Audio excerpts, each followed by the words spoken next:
Good day, learners. This is JD, and I'm here today to discuss with you the Qualifi Level 4 certificate in business management.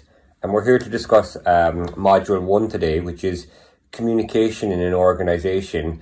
And this model, we're going to analyze communication in organizations. Now, before we get into the topics and stuff, I'd like us all to, especially learners, to think of just everyday communication, even in relation to personal items. Like, for example, I'm communicating with you today now via recording. There's many ways. It's every day we're using so many messaging apps, text messaging, SMS, WhatsApp, Telegram. We're using stuff like Zoom call, FaceTime. We can communicate from anyone, particularly anywhere in the world, within the blink of an eye, and we can see a video of them. communication is changing rapidly. If you go back even within 20 years ago, it was fax and a landline telephone. Now, it's everything is on the go, and you can access anyone instantly anywhere in the world. So the beauty of that is the fact that it allows, it's really a global world and it's global business workforce, more so than ever. And that's been amplified obviously with COVID now and more people working from home. But the real importance of it here is the fact that it's very clear going forward that if companies don't have clear communications and really, really good communication processes, they're going to be left behind. They're not going to be successful. They're not going to be able to move forward. So companies have to adapt. They have to spend money now on how to effectively communicate. So this is something that is vitally important to understand within an organization. And it's vitally important to be able to deliver it for your company. So if you're one of the top executives there, this is a huge issue that they're spending a lot of time and money on. But it's very, very important for us to understand. And as learners, I think hopefully it's a module that we will find interesting. So basically, we'll delve right into it. I suppose this module that we're going to discuss in communication is divided into 3 parts, and it examines communications at an organizational level and interpersonal communications, and managing internal and external communications. Now, I'm going to delve into it and go into each conversation in a detailed manner, so that we'll have a full idea and scope of exactly, what communication is within an organization, why it's important, external and internal factors, and also we're going to be discussing what blocks communication. So effective communications are vital to the success of any organization to ensure understanding, involvement and commitment to organizational policies and procedures. The organizations today often need to change their policies and procedures to survive in the developing local and global economies. It's important for managers to realize the importance of sound communication, practice and systems to ensure the effective development and dissemination of new ideas and decisions for change. Now let's reflect on that in a minute. It's important for managers to realise the importance of sound communication practice and systems. That's vitally true. The manager has to there was a lot of managers before COVID that worked in large corporations that relied on secretaries, PAs, everything to do every little bit. And of course they do now, but they've had to upskill themselves in technology. They've had to, they can still get a Zoom link sent to them, but they've had to upskill. They've had to manage teams virtually. They've had to become a lot more tech savvy. And that's pain for a lot of companies. But it's vital. So it just goes to show you should always be learning and willing to adapt regardless of your position in an organization. So this module will help managers explore the links between good communications and the development of workforce understanding and commitment to change by considering what is meant by good communications practice.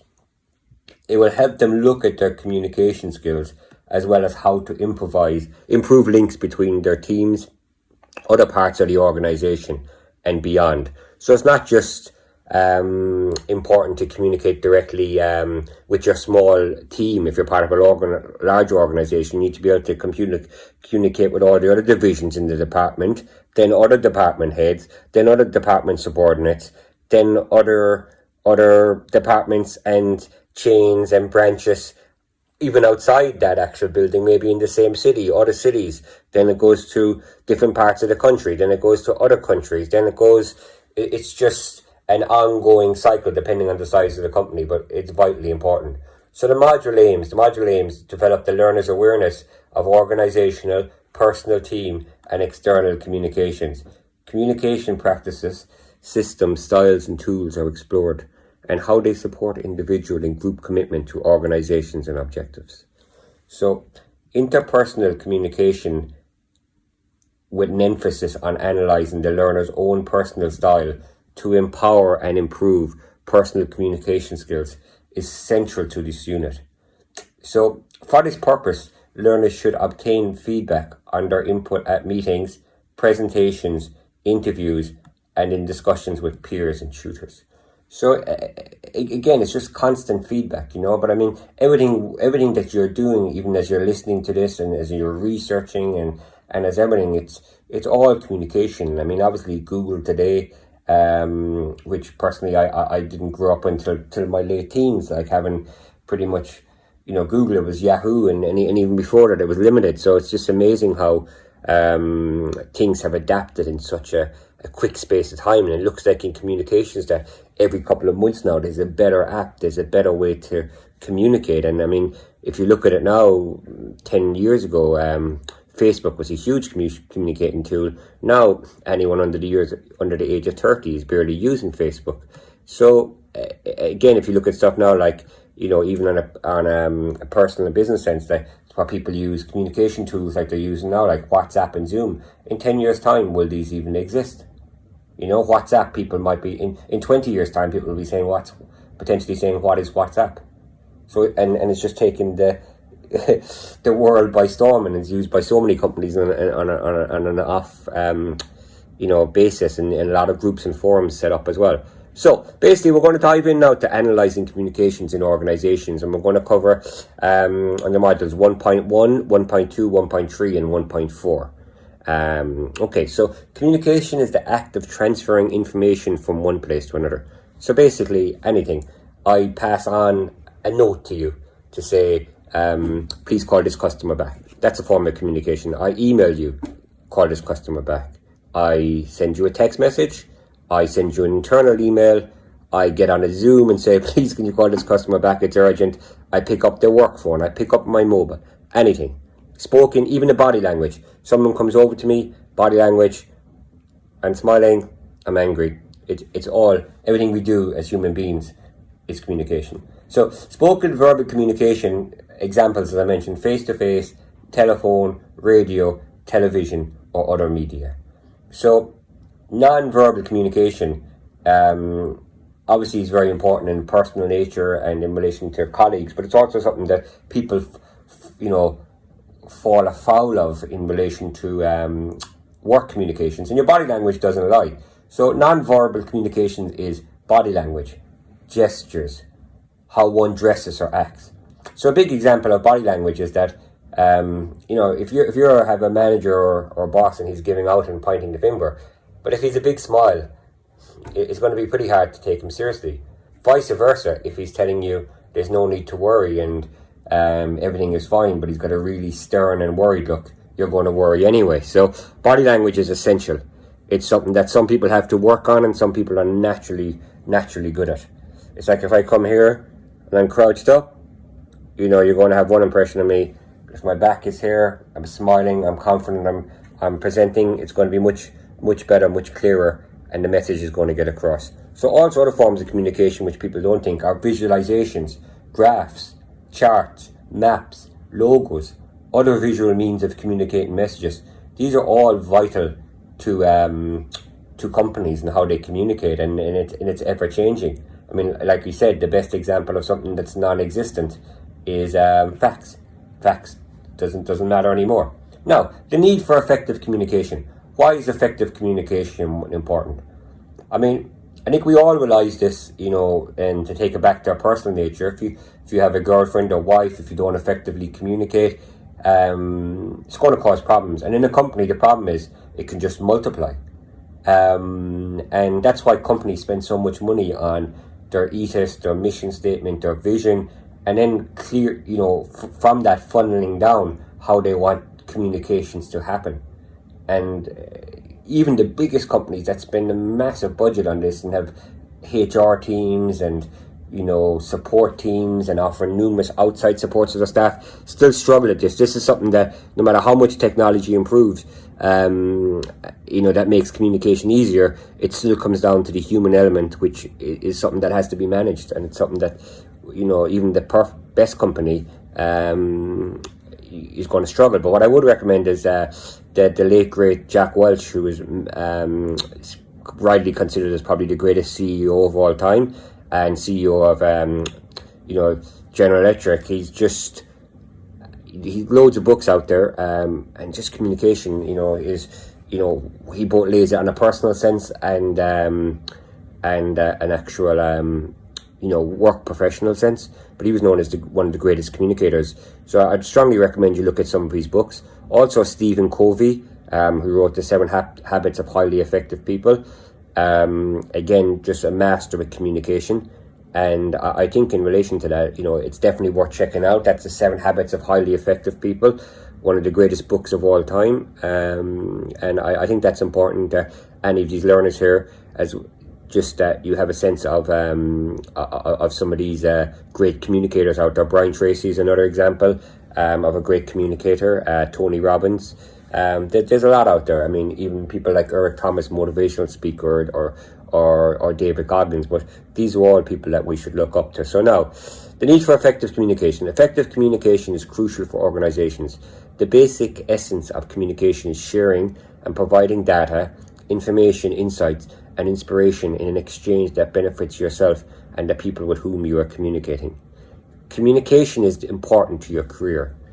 Improving one's communication skills may be one of the most important steps to be taken in one's career.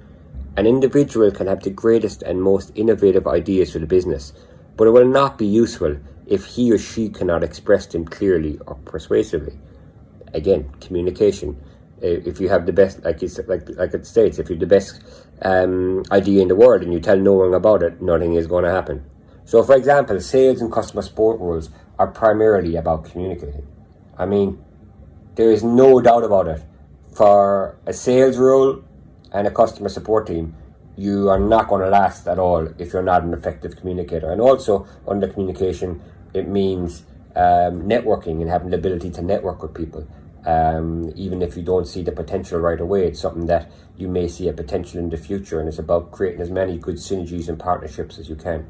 Now, roles in engineering and finance requires to share complex ideas with executives, customers and colleagues, and the ability to connect with people outside the same field. When an individual takes on leadership and management roles, communication becomes even more significant and important. That the higher the position you have in an organization, basically the less time you will spend using technical skills of the particular profession, and the more time you will spend on communicating. Like that's very, very true. If you're the manager of a team or large corporation, and the higher you go up, basically, obviously you'll have a very large to-do list. The problem is everyone else under your department are going to have problems and issues that maybe you have the authority to sign off and do. So they're going to come to you, and pretty much you're not going to have, if you try to do everything yourself, you're not going to have time. So you're going to have to delegate. So pretty much that's why a lot of large corporations will have different teams set up into different groups and different meetings, and a manager or a leader will meet with the heads of these groups, communicate what needs to be done. They'll all go back to their teams and ensure that is done. If there's any issues, the manager will go directly to the supervisor or manager he has appointed. That way, he's speaking to one person rather than having to communicate the issue or one of each head, then to the whole team. So it's just a very, very good way of communicating. It's just splitting things up into teams, but it's the importance of delegating, and delegating can only be done through clear communication. So therefore, it is very clear that whichever role, the department or profession an individual is communicating is of utmost importance to the workforce. So we're going to look now at types of communication in an organization. So every organization has a formal communication network in which ideas and information flow along the lines of command. Basically, it's hierarchical levels. So in this formal communication network, information flows in 3 directions. Now, the first one is downward communication, and that flows from executives to employees, conveying executive decisions and providing information that helps employees to their jobs. So the simplest way to think of downward communication is the fact that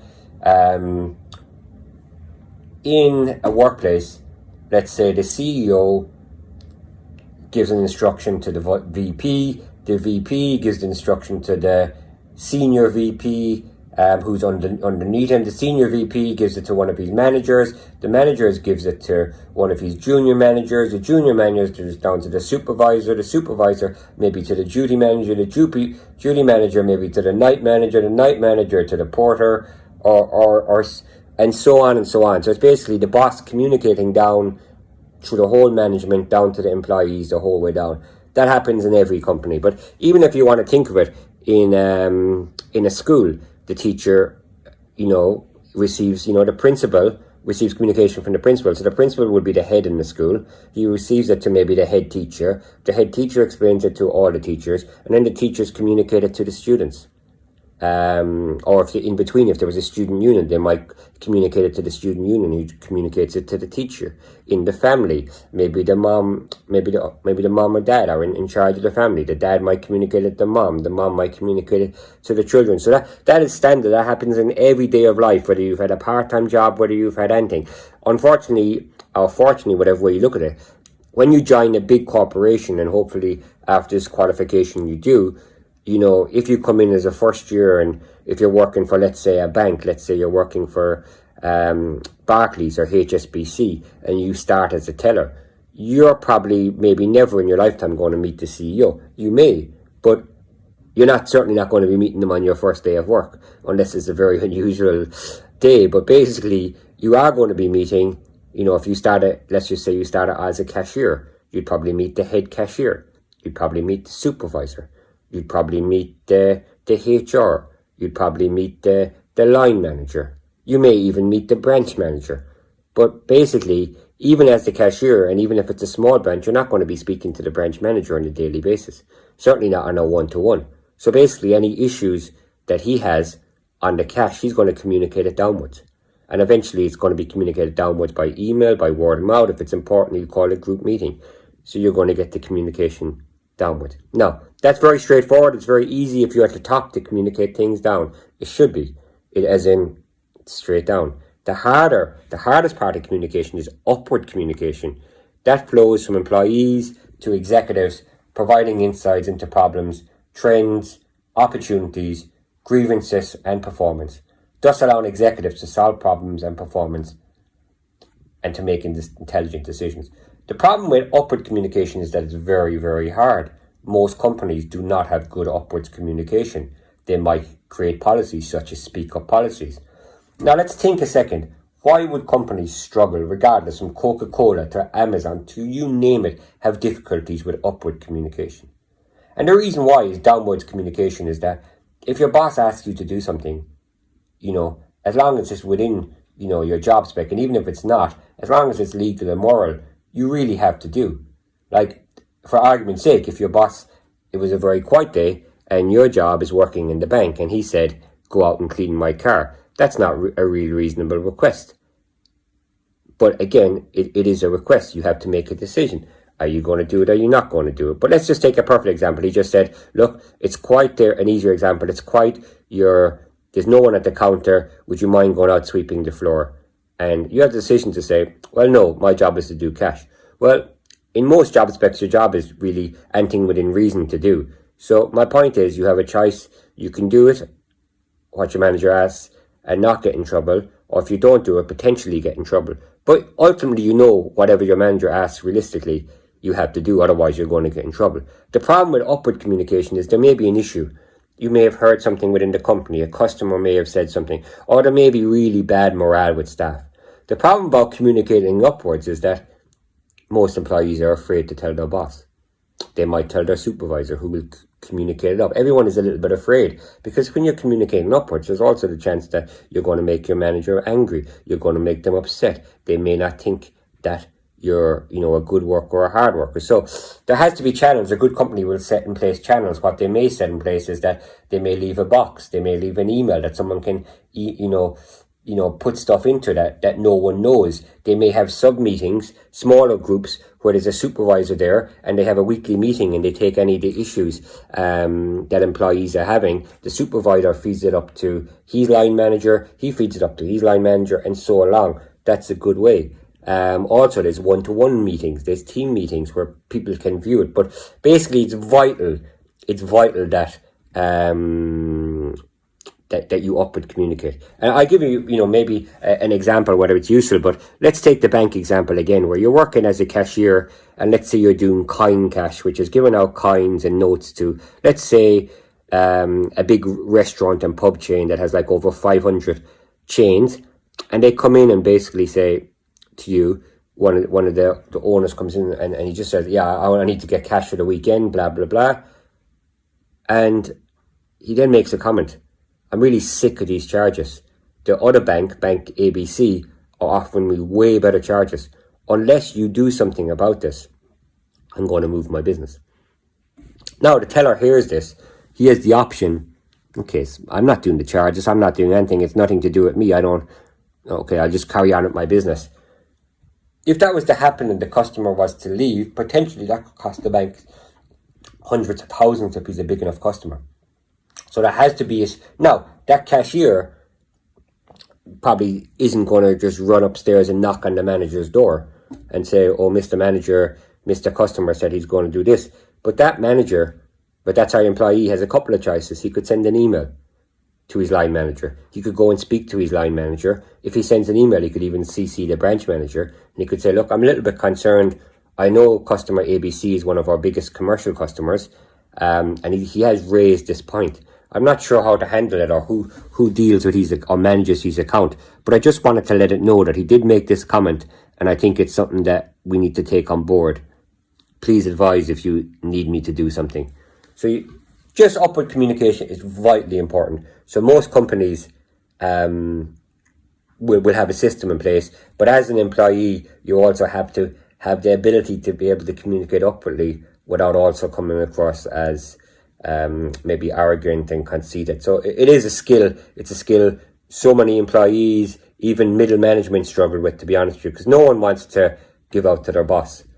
And that doesn't matter. You can have the VP of sales, which might be number 2 in the company, and even he doesn't want to communicate something negatively to his CEO. The problem is, in a lot of companies over the years, the companies that struggled, a lot of the CEOs appointed yes men and weaker maybe number 2s and 3s. And what I mean by yes men is that they appointed people that would always agree with them. So the problem with that is that it's great when the CEO, he never gets to hear any bad news. The problem is when there actually are problems, he's not aware of it and he thinks everything is going great. And all of a sudden, the problem has become too big to hide and he hears about it too late, which can be detrimental. So the next one is horizontal communication. And this flows between departments to help employees share information, coordinate tasks, and solve complex problems. Again, with horizontal communication, it can be quite difficult. Some departments rival each other, or one head of department doesn't like another head of department, and there can, things like Chinese walls can crop up. But again, this is something that we'll discuss later in barriers to communication. But basically, communication should be simple, but to be honest with you, it can be quite a difficult process. And the bigger the company, the bigger the number of departments, the bigger the egos of employees and executives, and the more issues to communication. So the formal communication basically network reflects the company's organization structure, which may vary from one to another. Apart from the formal communication network of an organization, every organization also has an informal communication network. So just please bear that in mind, okay? Companies do have practices, they do have systems in place, and if they don't, they're in trouble. Communication practices. The way in which a message is communicated is just as important as the message itself. Company culture is created through good communication practices. Key tactics of communication practices include the following. Envisaging and planning. What do you expect from the communications for your organization? A well-formed strategy of communication will allow for a good company culture. A bad communication strategy will allow for a very poor communication structure, a very poor run organization, and it will actually just seep through the whole company. Any of these companies that are skyrocketing at the moment, like Amazon, Tesla, okay, they have great ideas, great technology. If the communication was terrible in those companies, they would not be skyrocketing. And examples where communication was very poor in companies that were skyrocketing, that came undone, were Enron. Enron is one of the great companies of the early 2000s that just exploded. And there was a lot of controversy there, and it's something that I greatly, advise any of you to check out. And there's a lot of documentaries and books and everything. Enron, which was based out of Houston in America, is probably one of the greatest collapse stories in the last 20 years. But pretty much there was a lot of wrongdoing, but also it stemmed from terrible communication and every executive hiding information and not wanting to report bad news. But anyway, we'll diverse on. Using the right tools, the methods used should allow employees to participate and communicate with ease. There are various companies that have chat software system and cloud technologies such as Google Drive. This will help to avoid overloading emails, yet still be able to share information and ease and in larger groups. Basically, if a company has communication systems that are hard to use, employees will prefer not to use them. And obviously, if the easier they are to use, the better chance of effective communication. Now, be visual. It has been statistically shown that 65%. It's statistically been shown that 65% of communication doesn't occur when communication becomes difficult, and that is a very important point, because who wants to communicate using a difficult system? The answer is no one. Therefore, where appropriate, using visuals to convey information can be a great practice to adopt. Use of metrics. Why is it important to record communication? It's very important. Basically, use of metrics allows communicate how the company is performing and update employees of trends, progress using display metrics. This is not only an effective communication practice, but also a good source of motivation and communication practices. Channels for feedback and ideas. Feedback is vital to any company's survival and success, both from customers and employees. Therefore, there should be a mechanism in place in order to communicate feedback and ideas. And Nestle company has a mechanism to request 2 suggestions, approvals from employees every month. And obviously Google is one of the most famous, where their communication system and open communication and just relaxed working environment allows the flow of ideas. A lot of the tech companies in Silicon Valley as well basically had like an open system where a manager doesn't sit in an office, everyone sits around. So the fact that everyone kind of is viewed equal, while necessarily they're not, but it allows the flow of ideas. While the minute you put a manager in an office, in a big office, and you put up the blinds, mentally and visually, it's a barrier to communication. Now, companies did that in the past as a way of prestige, as in the office, the manager gets an office, but also so that, when the door is shut, not to go into your manager. Not to contact him. He's in a meeting. It's important. He doesn't want to be disturbed. And that's important for the manager to get time to do what needs to be done. But also companies today are realizing it's also, this office is a barrier. All the other employees are out there. It makes it a bigger step to have to go into your manager's office. Now, cross-departmental collaboration. Good communication practices includes the ability to ensure cross-departmental communication in order to allow teams to be aware of what is happening within the organization and not feel isolated from one another. Inspire action. While communication is primarily based in sharing information within the organizations, the vital part of this is to lead to action through including call to action, messages, sharing company goals, as well as sharing accomplishments. So now, communication practices. How do you choose the best channel for communication? One of the important decisions to make in the workplace when deciding to convey a message update is deciding on the best channel to use. After identifying the purpose of the message, the next step is to decide on the most appropriate communication channel that will reach most of the audience. This is very important. Back in the day, a couple of 100 years ago, when war generals wanted to send a communication, they might send a dove or a pigeon with a message in their mouth, and hope that the message would get there. Now, times have changed greatly. Now someone can see a message within a second. At the same time, though, there has to be right communications for the right person. How you communicate to your VP isn't the same way as you communicate to your junior clerk.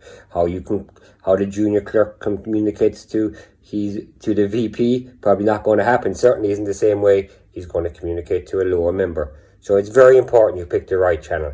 The number of channels available continue to expand, as we've discussed. Your decision whether to send an email, schedule a meeting, schedule a Skype or Zoom conference, or post a member, or use a number of methods depends on the following factors. The importance of the message. If it's a very important message, if you have a WhatsApp group, you may not decide that it's an appropriate format. The audience at much reach to. The cost of the method of communication you're using. The degree of formality. Does it have to be, in writing, via email? Can it be virtually said? Can it be audio? The confidential and sensitivity of the message. Maybe you need to communicate something with someone and say something off the record that you don't want to put in an email. Once you put it in that email, once you put it in writing, it's there forever. Maybe you want to give someone, a colleague, a heads up. Maybe you want to say, look, there's an issue coming here. But you don't want to be in there. You don't want to create. I mean, if you put something in writing, you're creating a paper trail. That's very, very important in a company to always create a paper trail. There's sometimes, though, for whatever reasons, you may need to have a conversation with a colleague, an employer, manager, and you don't want a paper trail. So obviously sending an email, sending a WhatsApp, sending anything that can be used potentially against you in the future would be a mistake. The technical expertise of the receiver and their preference. Again, if you're speaking to a line manager or a senior manager that's not necessarily technically or very, very good at software, you're going to pick the easiest method for him to communicate. Now, the amount and speed of feedback and interactively required. Depending on these factors, the best channel must be decided which can be effectively used. For example, if there's an urgent customer request and you go and you email your supervisor or line manager to sort it out, the problem with using email in that is that what if they don't pick up the email? What if they don't see the email? What if it goes to trash? So in a situation like that, I certainly suggest sending the email, but if you haven't received a response within the time that you think you need to get it, I'd be picking up the phone saying, please can you pick up on that email? Even if they do, I would say thank you for that, and I'd put it on email. If they don't pick up, maybe there's an intercom in your work. You can intercom an urgent message for Mr. X. Again, if they don't do this, I would send the third or fourth email. I would make a phone call. If I'm not answering again, maybe I just leave my position, tell my supervisor I need to go up and speak to Mr. X. It's vitally important. So it just depends on the urgency. If it's maybe non-urgent but still important, I'd certainly be sending an email. Now, organizational change in communication. And why is it so important to communicate during a change? It's very important because employees, staff members, managers, executives, everyone worries during a change. Will I lose my job? What is happening? What direction are we going? Will my stock shares go down? Will my options go down? So basically, most organizations experience various influence on and different types of change. This demonstrates the importance of recognizing the stage or process which an organization is experiencing. Depending on the context of change an organization is in, the communication that should take place will also differ.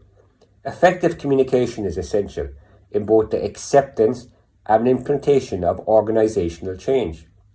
Management, therefore, needs to adopt a strategic and planned approach to communication.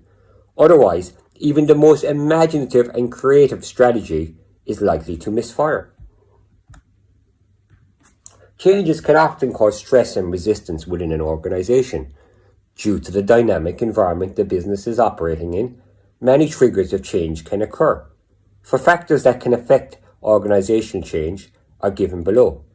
political, legal, including government, legislation and ideology, employment law, taxation, policy, trade regulations, etc. All vitally important things that need to be communicated via email, via flyers, down through various line managers. Other factors, economic, including business cycles, inflation, interest rates, socio-cultural, including social liability, life changes, attributes to work, leisure, education levels, consumerism, and of course COVID. COVID can come under pretty much any of those trees in socio-cultural, economic, political, legal. In fact, if you are currently working in an organisation at the moment, a large organisation, and you were there for a few years, chances are this pandemic is going to be one of the greatest hindrances, blockages to communication, where companies have had to adapt. This is an incredible situation, an incredible learning tool for anyone going through it. Another example would be someone going through a recession, how a company communicates, or a war. Hopefully, probably in all our lifetimes we'll see one or two more recessions, but hopefully we do not see a war or another pandemic. So, and the last one is technological, including new discoveries, speed of technology transfer, and rates of obsolescence, etc. Now, recommended practices during change. There are several ways of addressing the resistance and worries of employees. Obviously, transparency and truthfulness are vitally important. But even if you are a company director wants to be transparent and truthful, and hopefully the majority of them do, they have to communicate that effectively. And if they don't communicate it effectively, it won't come across as transparent and truthful. So basically, changes should be properly communicated to the employees without any hidden information. That is vital. Even if you hide it or don't disclose it for a good reason, it will cause mistrust, which will cause panic and anxiety. Encourage employees to openly express their thoughts and feelings about the change program. That's very important, as we discussed earlier. Listen carefully to their concerns, explore their fears, and take their comments seriously. Engage them in the planning and implementation processes. Identify those who have something to lose and anticipate how they might respond. So help them find new roles either in your group or somewhere else in the organisation, roles that represent genuine contributions and mitigate their losses. Recommend the communication practices. Change is often stressful, and managing it is highly important. Dr. John Carter developed an 8-step process for leading change. Let's have a quick look at the key points in relation to this. So the first one is establish a sense of urgency. Very important. If there's going to be a change and people don't see an urgency or importance, they're not going to come on board.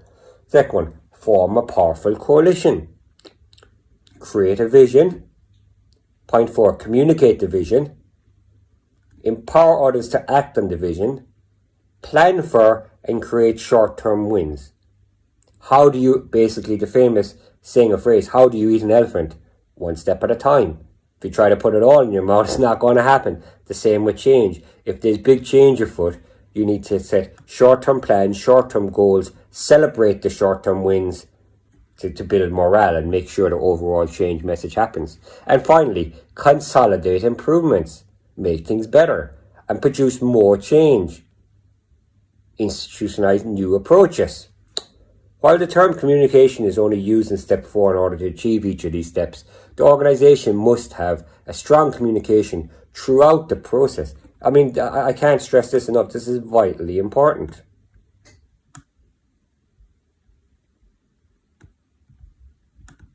Now, barriers to effective communication. What are going to cause barriers to effective communication? Lack of transparency. Lack of poor communication systems, lack of downwards and upwards communications, employees being limited to certain software systems to communicate. There are numerous reasons. Jealousy, mistrust between departments, companies not buying into the change. This is very, very important to understand that barriers to communication will happen in every company, whether it's small, whether it's large. I mean, if you take a mom and pop, let's say even butchers, the dad comes out and asks the son to cut a selected part of meats, and he doesn't do it. What are the issues there? There's not going to be enough cuts for some of the customers. So what are so let's look at some of the common barriers. The use of overcomplicated, unfamiliar, and technical terms. If you communicate something, if I start speaking Chinese here in my communication, and everyone is an English speaker, and I'm communicating this important message, it's not going to get done. Now, that's an extreme example, but at the end of the day is if I have a very technical knowledge, and a lot of times that happens in IT companies, and I'm speaking to general operatives, if they don't understand, what I'm communicating, then it's not going to happen. That's why a lot of times companies will give a brief by a manager or line manager, and after that, they'll have employees sign that they attended and also that they understood. And obviously there should be a Q&A for questions, and afterwards as well there should be a survey or Q&A done. Now, other issues that include barriers, emotional barriers and taboos, lack of attention, interest or distractions, often in the causes of irrelevance to the receiver. If I'm communicating an overall group strategy, but it doesn't affect me in my department, I may simply think, I don't need to hear this. This isn't going to affect me. The problem is, if everyone thinks of that, change isn't going to happen, because it has to be a collective group effort. Now, lack of attention, differences in perception and viewpoint. The biggest barrier to change is that employees, line managers, executives don't believe it's a good decision. They don't want to make change. No one wants to make I'm not going to say no one. In life, change is hard. If you want to lose 1 or 2 stone, if you want to eat healthier, if you want a new relationship, if you want a bigger house, if you want to move out of your house, if you're moving country, change is hard. It is hard. And when it comes to work, if you've done the same role for 10 years and now someone's asking you to do something different or go to a different department or different city or different country, change is hard. Companies need to overcome this. Physical disabilities such as hearing or speech difficulties, obviously companies should allow this. Language differences, unfamiliar accents, expectations and prejudice, which may lead to false assumptions or stereotyping. Cultural differences. These are all barriers. Physical barriers. These can range from a document that looks like a wall to a type to the manager's room, as we have said. Language barriers. If one doesn't speak the receiver's language, as I said, if I start speaking Chinese, if I start speaking Russian, if I start speaking Irish, if I start speaking French, it's going to have an issue. Body language. For example, often in banking and other sectors, the director or CEO will come out and go, folks, there's no need to worry, don't worry at all. I'm telling you, nothing to worry. And have a big, so you might be communicating that everything is really good and not to worry, but his body language is telling there is something to worry about. Because a lot of times people can't hide their body language. You can never know what someone is thinking, and that even comes to company executives. While you hope they're being transparent, sometimes what is communicated isn't actually what is happening, but a lot of times body language can't lie. Perceptual barriers. This is how the audience perceives you and your agenda, can create a significant obstacle to effective communication. So, we've covered a lot there in communication, as in relation to the types of communication, upwards, downwards, horizontal. We've covered the recommendations in relation to communication, especially recommendations in relation to change. We've covered the barriers for effective communication, how to overcome them. In every day, every minute, the minute you stop watching this video, and maybe even during this video, you're communicating. Your company is also communicating via its website, via its brand, and communication never stops. If you're going to be successful in the company, you need to be able to network. You need to be able to communicate. You need to be able to get your across a point. For our companies to be successful and to continue to grow with the massive changes worldwide, it needs to communicate effectively. Now, that's why companies and large companies spend millions of dollars every year on effective communication. whether that's new software systems, new chat systems, new surveys. They spend a lot of time with human resources to develop clear strategies that make it easier. They develop the speak up policy. You've companies such as Google, Nestle that have an open thinking, a lot of the tech companies. So in final, communication is vital for company success. Now, I would like to thank you folks today for listening in. My own name is JD, and I hope you enjoyed that segment in relation to effective communication. Thank you and have a good day.